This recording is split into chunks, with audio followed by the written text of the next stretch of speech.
Hey, welcome to It'll Be Fine. I'm your host, as usual, Erica Bell. This is the podcast where I remind myself and hopefully you that everything is going to be just fine. How are you doing? How is it going for you this December? My week started off a little, I don't even know if stressful is the right word, but my daughter and I, I don't know if stressful is the right term, but we kicked off our week with a nice argument about her getting dressed. And Mondays are already tricky enough. You're coming off the weekend and I don't know. You're getting back into that like weekday routine. And it just, I try to refuse to like have a case of the Mondays and not have a good day, but it started off as one of those days. So I don't know if anyone with kids can relate to this, but she had a full meltdown about her pants not fitting right. So we have tried all sorts of different pants. Yes, we live in Florida, but right now it is cold. So, okay, right now it's only 60, but the mornings have been cold. They go outside at school. She's got to have pants on, right? Usually she'll wear a skirt, she'll wear a dress, and that's fine. But now it's like, okay, listen, CPS is going to get called. Like if I send you out and it's freezing with no bottoms on, like you've got to have some pants. So she tries on all of her pants. She's like having a fit. I start getting, you can't be late for school. She's in kindergarten now. So yeah, I get it. Like it's still little, but anytime she's late or gets a tardy slip, it like goes on her final report and it follows her throughout school. So we start nearing the time that we have to leave the house. And of course I think that it takes 30 minutes to get anywhere. And so I of course need to leave ahead of time. So it's inching up to when we're supposed to be leaving, and it's like passing that time. And I'm like, you got to get it together. You got to get your shit together. Of course, I did not say a curse word at my daughter, thank goodness. But in my head, I'm like, okay, my anxiety is ramping up along with my anger. And she still just can't find anything to wear. But the interesting thing is both my husband and any person, if you've ever worn clothes, like you have been there where you're like, nothing I am trying on right now is working. I hate everything. It doesn't fit good. It doesn't feel right, whatever. So she's just having one of those moments, and it's very relatable, right? So I can't, it's not like I'm trying to like condemn her or I'm trying to scold her for having this breakdown that's like just a toddler thing or just a little girl thing. It's like, no, these are like real issues because we've all been there. We all have them. And it sucks. It sucks. So, but again, like I cannot have her be late. So I'm like, the next pair of pants you put on, you have to wear them. I don't care. You have to wear them, you know? And of course, in the moment, like you're not saying things right. Then, you're just amped up. So then she like finally settles on the pants, even though she hates them. And she's crying and she's screaming. And I'm, yelling at her to like get her stuff on. And she's yelling, stop. And which is like breaking my heart in the moment. But I'm still so amped up that we have to get to school on time. Then she like has a meltdown about her socks. Okay. I have vivid memories of having meltdowns about my own socks. Okay. The seams, I don't want to feel the seams, right? If I can feel the seams on my toe, like, first of all, I feel like it's going to lead to a blister. Second of all, like, that's just uncomfortable. So again, she's having this meltdown about her socks. She doesn't want to wear socks at all with these shoes that she wears, which I'm like, again, it's 30 degrees outside. You got to wear socks, keep your feet from freezing. But finally, she can't find socks. And I know the struggle. I know this seam struggle of the sock seam struggle. And so I'm like, you know what? Just take off the damn socks. I didn't curse at her. I grabbed the socks off her feet. I'm like, fine, whatever. It just is what it is. Like, I didn't know what to do in that moment. And of course, like, hindsight, so many things I would have done different. So many things. Of course. And I hate that I get like that. And sometimes when I get like that, well, first of all, like, my husband was dealing with our son, so he wasn't really around. But like, when I get like that, I usually need someone to like come in and like kind of balance it out. Like, if I'm amped up, I need you to be calm. And that's something that like I've, tried to be more vocal about with my husband. That like, I don't need two people to be amped up. Like, she's already amped up. I'm amped up. I need him to then, be like the calming force of like, okay, what can I do to solve this? So we're working on that, right? It's a work in progress. But so we get in the car. I'm like mortified. Okay. And I'm telling this story to you right now as a very like kind of PG version of it.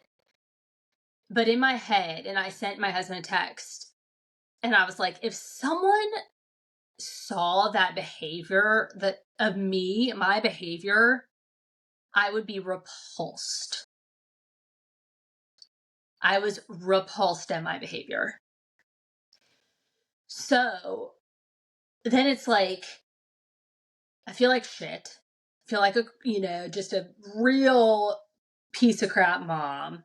Started my week like that. And so we're in the car. She's like, we're listening to a story. Thank goodness. Cause like, I'm sure neither of us wanted to talk, And so finally, once I can kind of like decompress, get my words, I apologized to her. And she said, I accept your apology. And then, of course, she's like, some people don't accept apologies. Like, some people say apology not accepted. And I'm like, well, I'm glad you're not one of them. She's always very quick to, accept an apology, probably quicker than I am, which is a nice lesson to learn from your children. That's the thing with having kids is you're constantly learning lessons from them, which is pretty incredible. And I'm sure, that's a total God thing. But so I apologize. She's fine. We're fine. It's no big deal. And then I'm like, you know what? We're going to go through all of your clothes and make sure that everything you have in your drawers, in your closet, are things that are comfortable and things that you like to wear. So I'm like, okay, we'll do that after school. Have we done that yet? No, but it is on the list, and I think it's a genius idea. I also was telling her, like, okay, we're also going to plan out your outfit the night before so that we're not running out the door doing this. And again, like before, it hasn't been a big deal. We let her pick out what she wants to wear. She can wear whatever she wants. Her school, she doesn't have a dress code. She doesn't have a uniform. So she can wear whatever she wants. And we let her have her own style. I love that about her. She has the coolest style. She's just funky and fun. And I don't want to stifle that. But again, like, to be a decent parent, like, I can't let her go outside when it's 30 degrees without a jacket or without pants on. So yes, so we are going to aim to pick out outfits the night before. Have we done that yet? No, because we just forgot and we're not in that groove yet. But we are going to work on that. We are going to get in a better groove, a better system, and so it was interesting as I'm driving to a client after I drop her off. I'm going to work, and I was just thinking in my head, I think I probably compare my parenting to my mom pretty often. I don't know how often. But, I think if you have a parent that you looked up to, or if you have like anyone in your life you look up to, you compare yourself to them. And I do think my mom was just so amazing. So, in my head, I'm like, I never remember my mom acting like that. like kind of putting myself down, like you're not as good as she was, or what, whatever I'm trying to prove to myself or trying to beat myself up over. And I'm thinking, okay, you're not as good as she was. Not even that. I'm just thinking, I don't recall those moments. Okay, neither of my parents ever yelled. Like, I don't remember that. That's not really their MO, but I, even that, like, I never remember my mom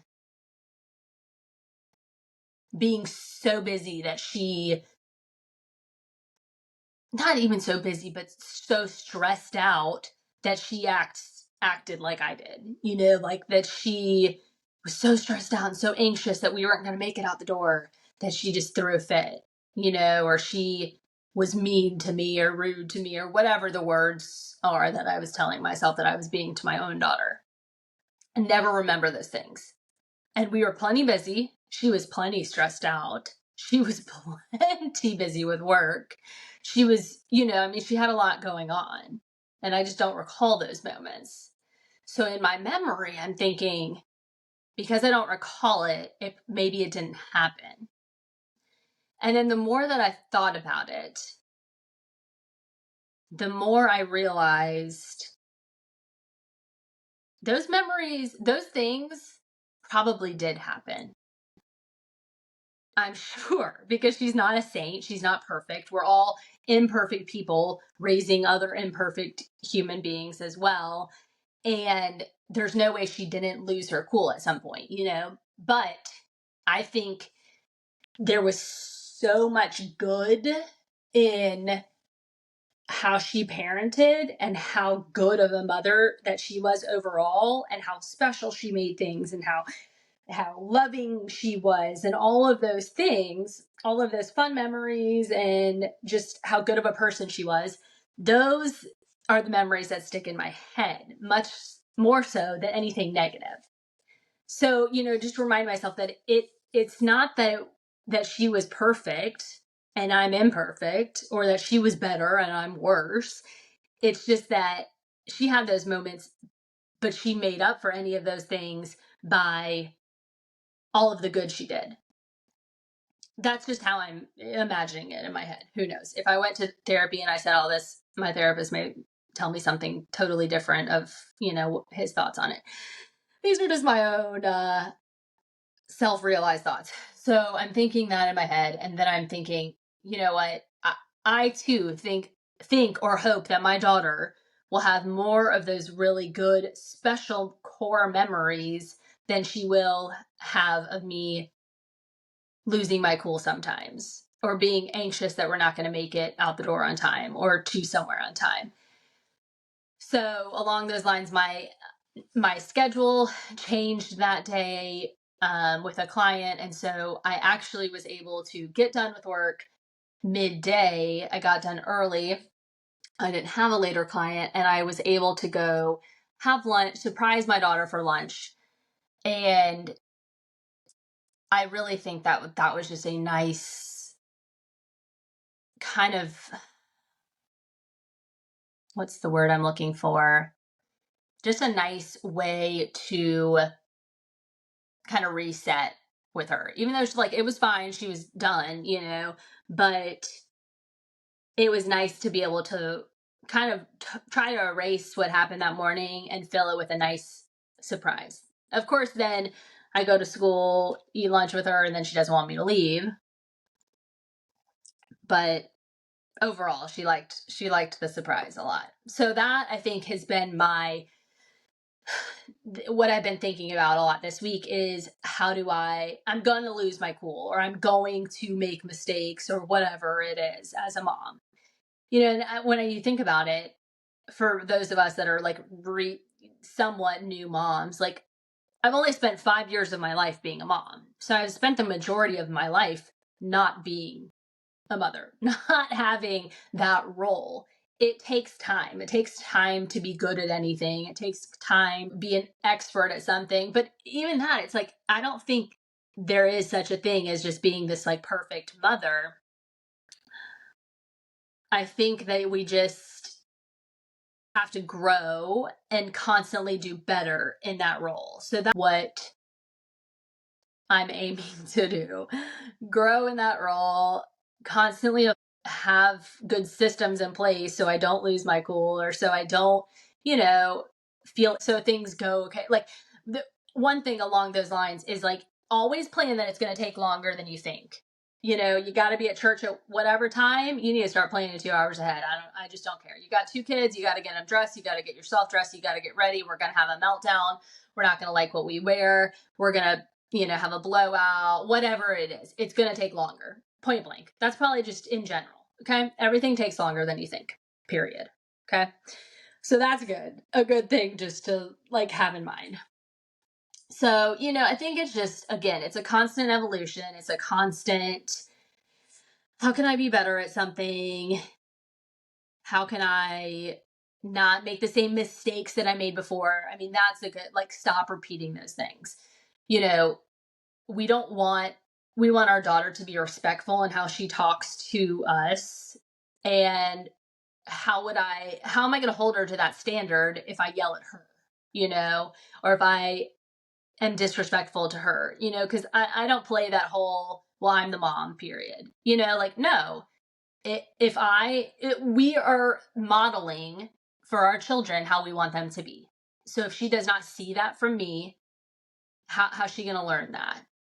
So thinking about that, another thing I read or I thought of recently was something along the lines of, it's hard, being a parent is hard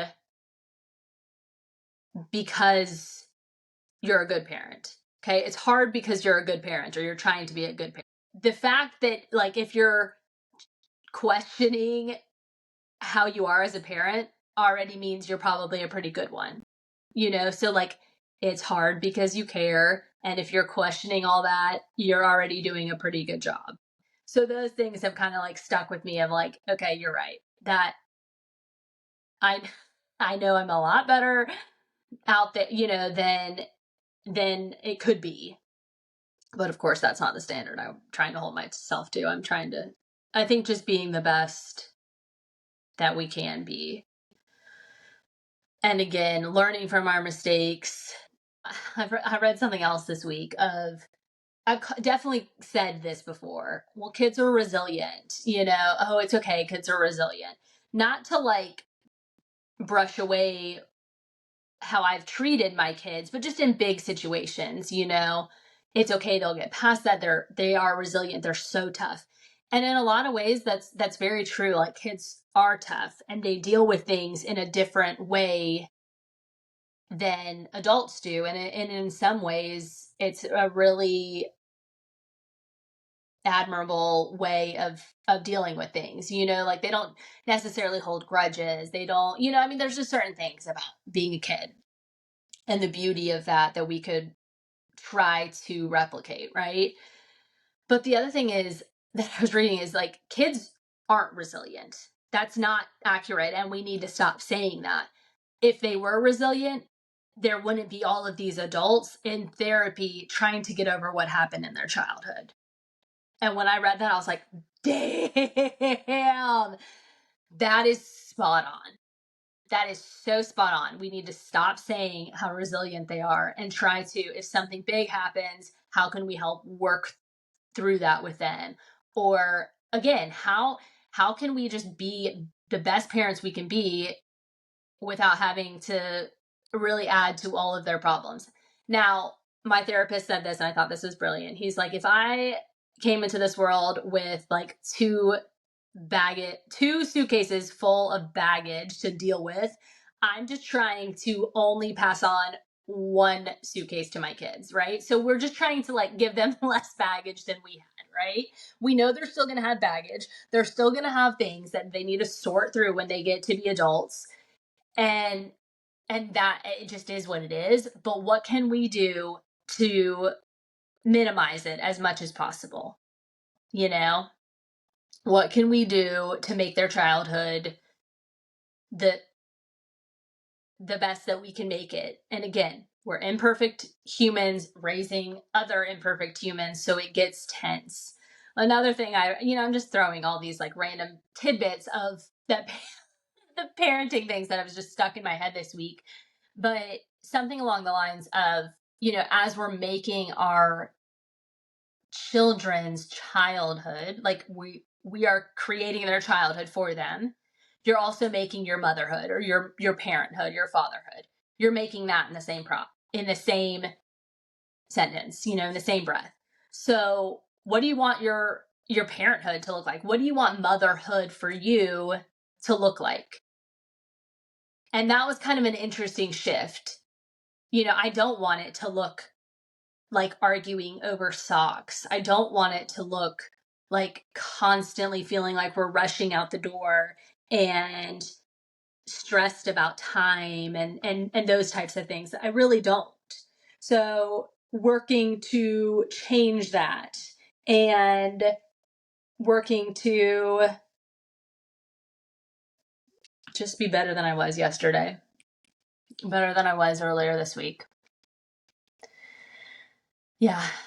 Another thing I'm working on is just being more present. As I'm throwing all these old parenting quotes at you, another one that has stuck with me is it's not that parenting isn't hard, doing anything else is. Now, let me say, parenting is damn hard. Okay, it is hard. It is hard. But I did like that shift of perspective because to me, the hardest part, a lot of times, one of the hardest parts of being a mom is because I'm trying to do so many other things. When I'm just solely focused on being present with my children, when I'm rolling cars on the floor, when we're doing a puzzle, when we're coloring, those moments are beautiful moments and are not difficult. What becomes difficult is when I'm trying to do the laundry and make dinner and my kids want me to play with them and we have to do homework and we have to all those things, when I'm trying to do anything else other than just being present with my kids.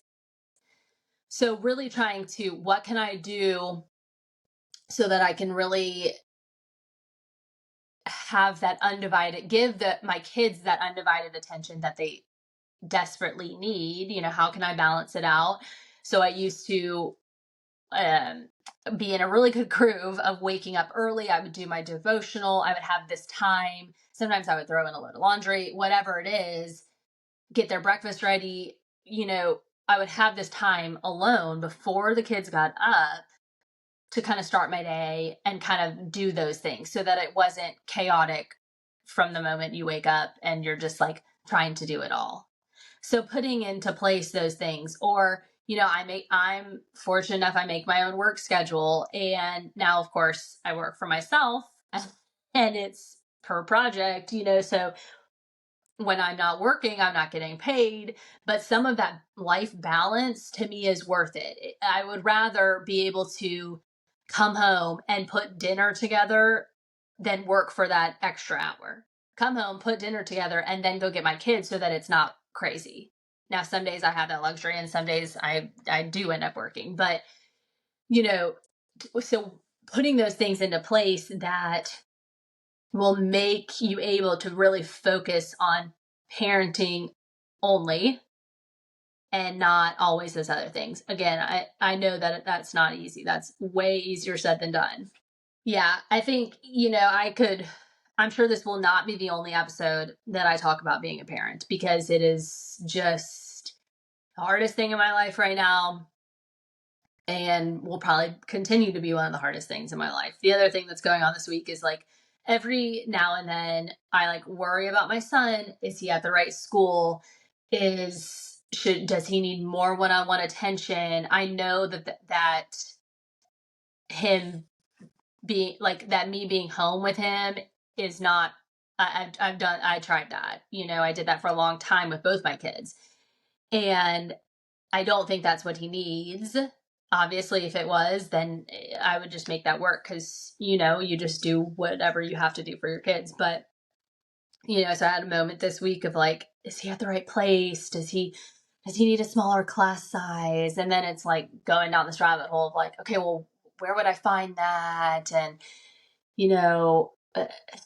should he go less, and should I work less, and maybe I should be, I'm just going all over the place. So, you're constantly just like, oh, what am I doing? Am I doing the right thing? And I guess you just ask yourself that until you die. Am I doing the right thing? I don't know. I don't know. Just trying my best, But again, I think if you have those questions of like, am I doing enough? Am I enough? Am I doing my best? Or am I being a good parent? You probably are.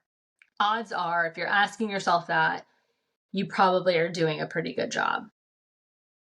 So just know that I'm not going to say that your kids are going to be fine. I know nothing about your children, and probably legally I can't say that. I don't know.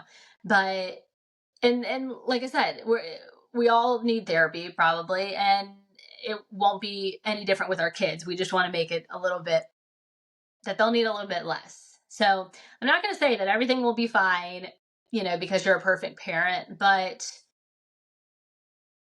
it'll be fine because you're constantly working to be better than you were, to not make those mistakes and to just learn from what you can and learn from what you don't want to be and try to be more the parent that you do want to be.